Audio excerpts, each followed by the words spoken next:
Hello beautiful people, Outcast Angel here with another episode of The Comic Wall. Now, as you can tell by my little setup here, today is a very special day.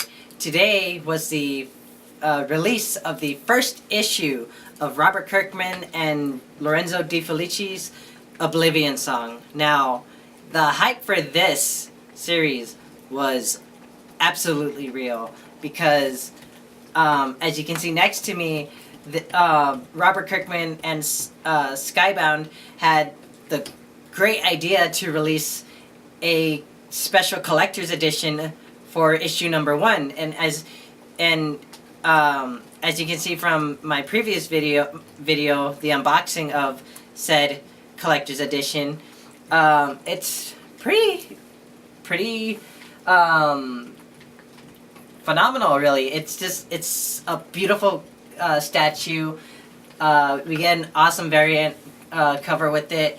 As you can see from the original cover, we have the protagonist Nathan Cole staring out into oblivion, but then on the variant we see him staring, I'm not sure what he's staring at. Maybe he's looking at what's on his shoe or something, but it's fantastic. And right off the bat, what I have to say about this issue is the art. The art is unbelievable. It is beautiful. It is amazing. It, like, when I first saw Lorenzo's art, it blew me away. He did a there was a month, I think it was maybe November or maybe September, where all Skybound titles, or certain Skybound titles, came out with a variant cover that was drawn by Lorenzo De Felici.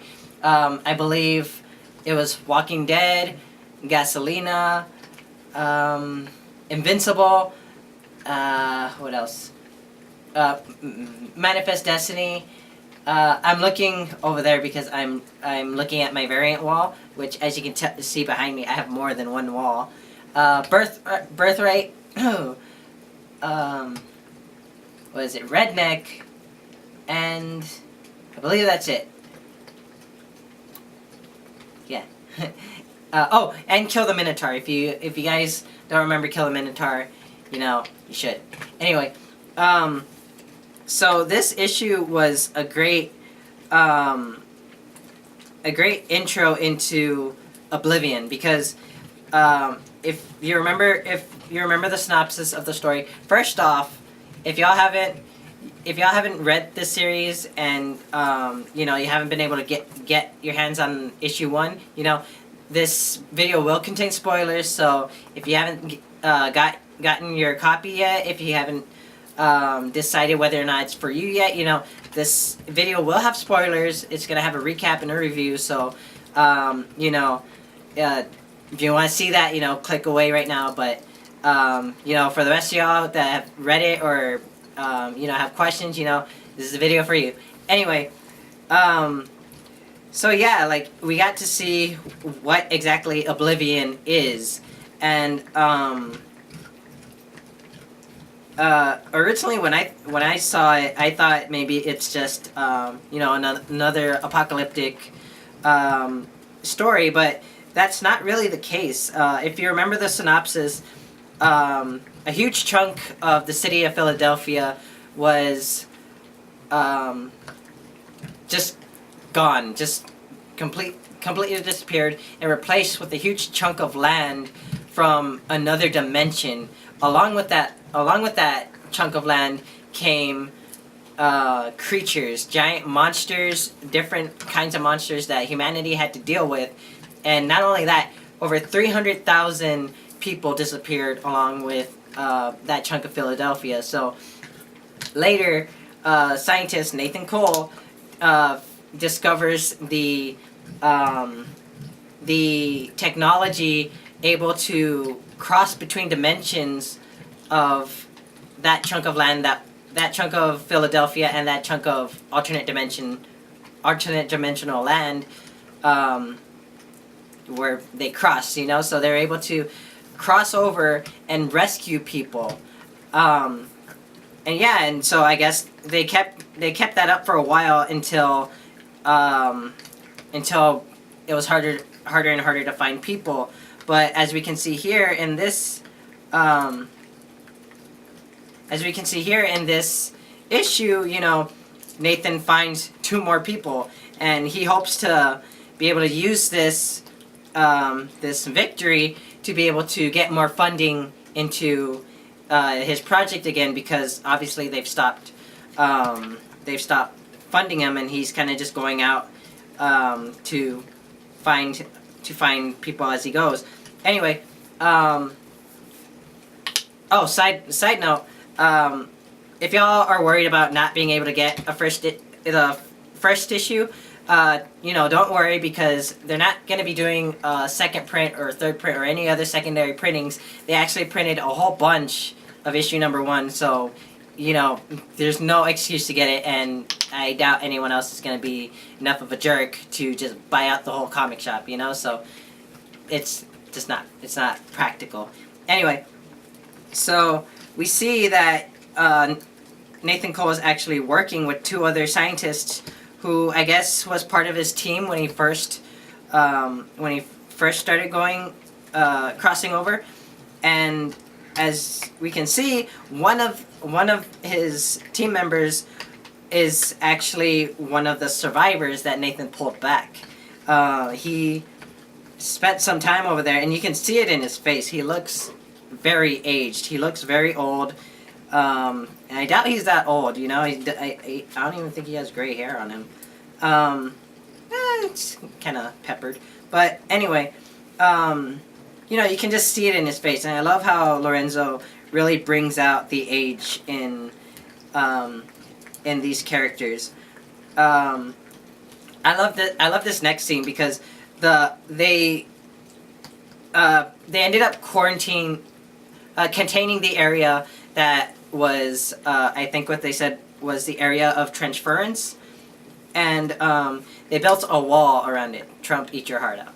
Anyway, so they built a wall around it, and they set up a memorial, which I think right here it says, "I remember with my deepest heart, for I am with you, therefore you will always be with me." That's beautiful, first off. And then on that memorial, they have names of everyone. I'm assuming everyone. I'm sure they couldn't get absolutely everyone, but they have the names of those who were missing, and I'm sure. And we see, of course, Nathan crossing out the names of the people he had just found. In the next scene, we see him. You know, he's saying that he really hated the idea of that memorial, and I can understand that because, you know, once you start finding people, you know, it kind of just sucks that their names are left up there. But you know,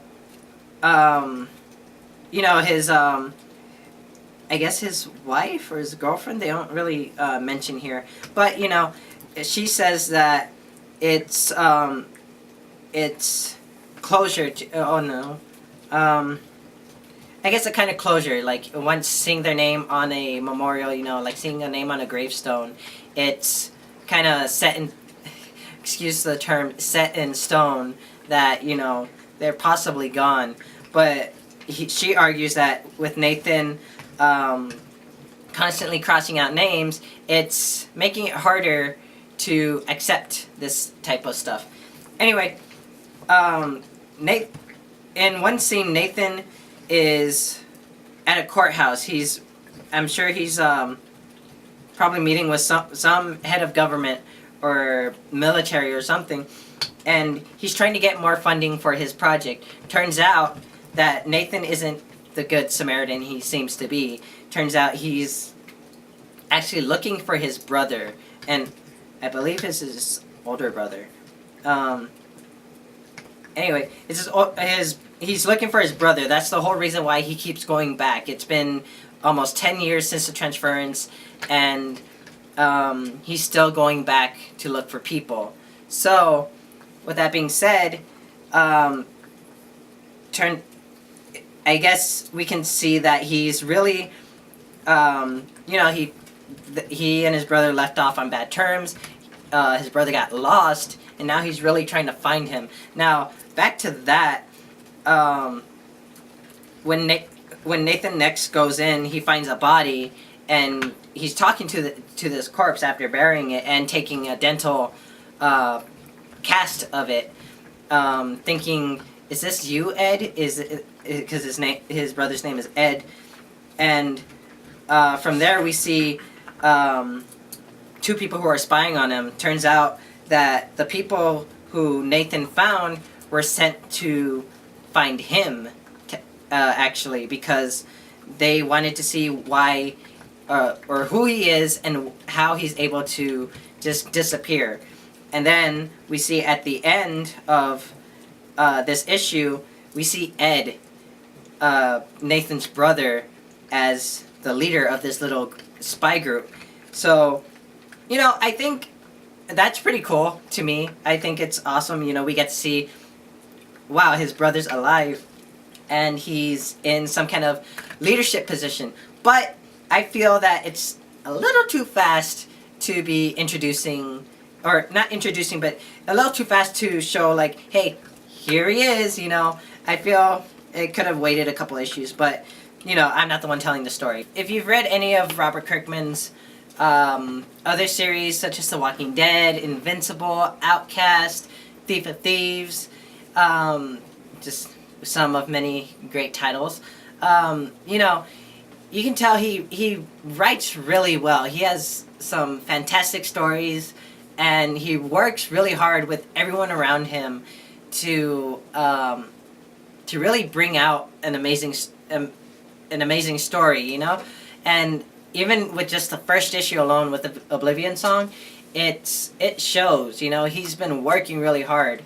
Just with the promotional stuff alone, the collector's edition, constantly talking about it, releasing videos about it, the giant posters I'm sure you've seen around in your comic shops, releasing that advanced edition of the whole first volume to certain comic shops, you know. He really wanted to leave no doubt that he had an amazing story and he really wanted to tell it. I loved it. I really appreciate the first issue, and I'm glad that I was able to get all this stuff. And, you know, if you guys haven't been able to get yours, you know, check your comic shop, see if you can still get them, because they're pretty slim, you know, but, I mean, it doesn't hurt to try. So, I'm super excited to be talking about this series. It's gonna be great. I have such high hopes for this series, and, you know, it's gonna be fun talking about it. So, you know, if you want to keep watching, you know, hit that subscribe button to get my videos, ring the bell to get notifications of those videos, and drop a like, show the love, and I'll see y'all next time.